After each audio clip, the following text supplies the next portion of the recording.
Okay, Raymond's preferences are represented by utility function x by y if y is greater than 0 and 0 if y is equal to 0. Okay.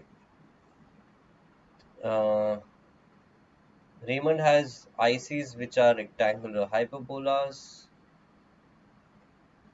x by y. Okay, x by y. So utility equals to x by y.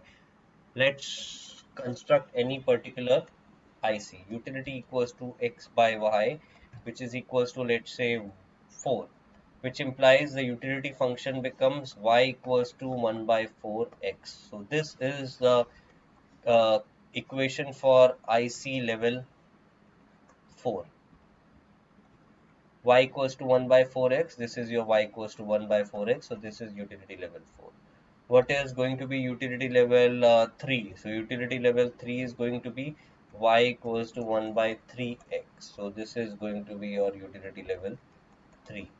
Okay, so similarly, higher indifference curves will just be more steeper lines. So Ramon's indifference curves are upward sloping lines if y is greater than 0. So that's your answer. They are just upward sloping straight lines.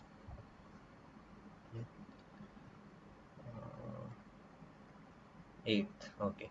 Let's stop here for today. We'll continue from here in the next micro class, which we'll have in the weekday, either Wednesday or Thursday. I hope nobody has an issue with either of Wednesday or Thursday. Okay, so we'll just